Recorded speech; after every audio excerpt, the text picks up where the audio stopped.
1942 में महात्मा गांधी ने नारा दिया था, अंग्रेजों भारत छोड़ो। आज अन्ना का नारा है, भ्रष्टाचार भारत छोड़ो।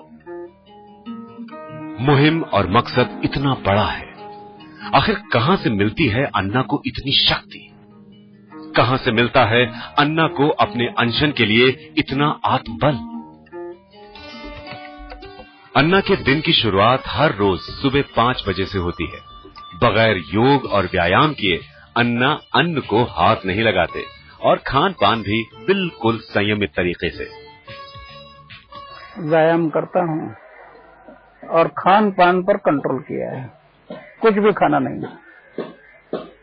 एक टाइम खाना खाना दोपहर को, शाम को खाना नहीं, थोड़ा सा जूस लेना या फ्रूट लेना। अन्ना आज पूरे देश के हो चुके हैं और अपने गांव रालेगढ़ सिद्धि में तो उन्होंने इस कलयुग में भी राम राज्य की हकीकत बिखेर दी है। हर कोई यही कहता है कि अन्ना है तो क्या डर है। यहाँ कोई डरने की जरूरत ही नहीं होती है। हमें ऐसा लगता है कि यहाँ अन्ना है, सब कुछ है। जब भी अन्ना आता है हमें पता होता है ना अन्ना आने वाले, तो ऐसा लगता है हम अन्ना कब आने वाले हमारे स्कूल में। तो उनका जब वो हमसे बातचीत करते हैं ना, तो ऐसा लगता है सच में वो आदमी इतना बड़ा, इतना महान है कि उनकी तो गिनती नहीं कर सकते हम।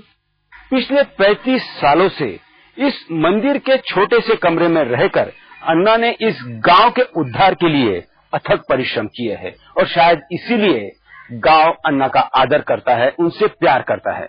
गांव वाले अन्ना को पूजते हैं। दिन की शुरुआत अन्ना के पांव छूकर ही करते हैं।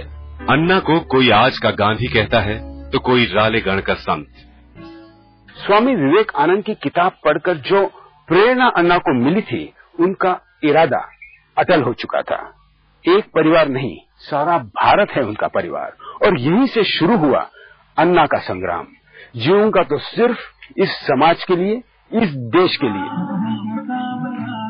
किशन बाबूराव हजारे उर्फ अन्ना हजारे आज हिंदुस्तान को भ्रष्टाचार और भ्रष्टाचारियों से आजाद कराना चाहते हैं। अन्ना कहते हैं कि वो आजादी की दूसरी लड़ाई लड़ने का प्रण कर चुके हैं और गणतंत्र में आम जनता की आवाज को सर्वोपरि बनाना ही उनका मिशन है। लोगों की जरूरतें जो है वो पूरी होनी चाहिए। लोकशाही में, गणतंत्र में उनके जो हक है वो मिलने चाहिए।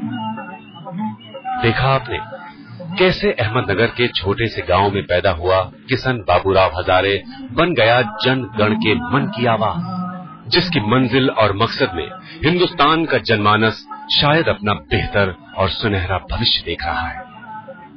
वाकई ऐसी ही है अन्ना की अनसुनी अनदेखी कहानी।